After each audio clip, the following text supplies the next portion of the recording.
last time that my brother will ever be in one of these places. He had to go to get sentenced, and unfortunately he had to do an intake in DOC, just because they have not formulated a way to calculate his time virtually, but we know that he's done time served, and we're just very grateful for this outcome. So I'm gonna be heading back to where I'm gonna pick him up, because I want to surprise him. If you can see in the car, you'll see these amazing balloons that I've gotten him to release, and there's a sign here saying "We love you, Joshua." This is Raheem. Say hi, Raheem. And yeah, we're just gonna be hanging out until we're ready to see him and get the moment and congratulate him and celebrate him, and no more prisons, treatment. So this is where Joshua's gonna be coming out of. This is the A&P area. I've been told that, you know, in this area he's not gonna be handcuffed, which is a beautiful thing. I'm definitely gonna stay in touch with DOC to make sure that they really look at a different policy where people who are already sentenced and know they've done the time do not need to go back in. And what's so is he's there, and I'm just creating that he's being treated gracefully and with ease, and he's gonna walk out, he's gonna see me and my family with that "I love you, Joshua" sign, and this is gonna be an amazing start to his new beginning, to his future, to a new life. That's what we're doing today. That's what we're doing. Freedom not only on a physical level and never being in prison, but freedom on a spiritual, a psychological, and emotional level, and true healing. That's what's happening for Joshua today. And I want you to know that anytime, you know, you advocate for someone who's in the justice system, you're really advocating that whatever the transformation is that they need and have been, you know, asking for, wanting, that happens.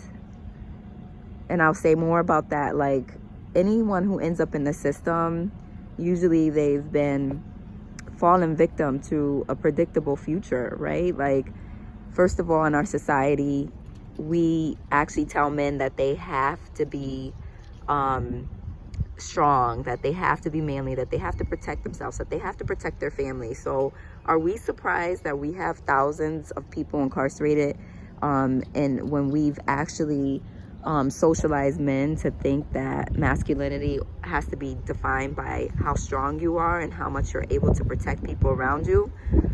So that's number one. And I know for my brother personally, when he, you know, was younger, and my mother dealt with domestic violence and was brutally beaten by a partner, he blamed himself for that, and he thought he was responsible for that. And then, you know, the predictable future for him, the probable almost certain future, was that he just kept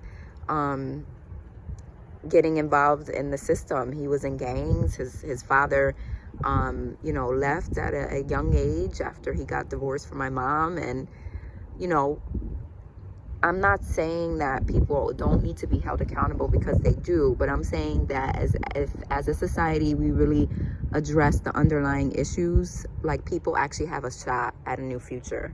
So that's what I'm standing for, not only for my brother Joshua, but for all people that interface with the system, that they're treated humanely, that they're treated with dignity, that they're given care, that they're given treatment, that, you know, just like the sun sets and rises each day, they're given an opportunity to create, like, something new and not be defined by their past. We love you, Joshua. You got the Vanna White kisses. Hug your family. Love you so much, Joshy. Aww, love you. Love you.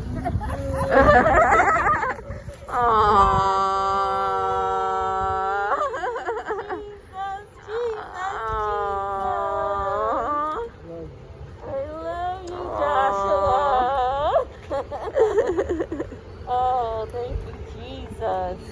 Praise God. Praise God. God is good. Amen. Amen.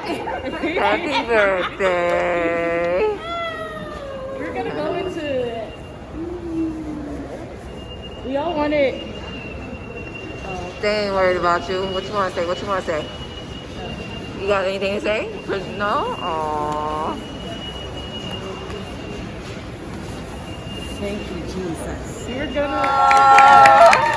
Run out of here. Happy birthday to you.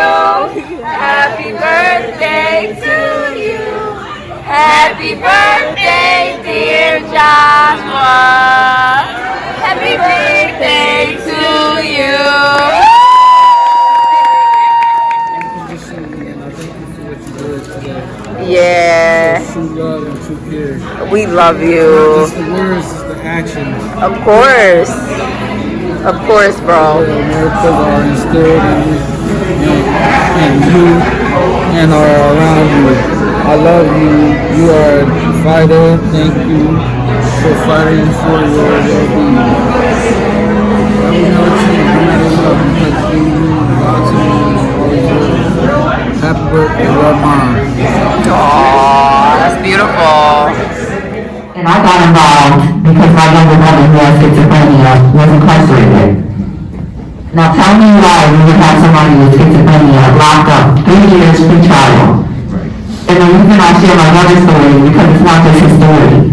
There are thousands of people behind bars who have serious mental health conditions existing when they're locked up. And our justice system, our supposed justice system does not take that into account or consideration with how we treat people. And, you know, that's about power and control. And that's about dehumanization. And it's about us versus them.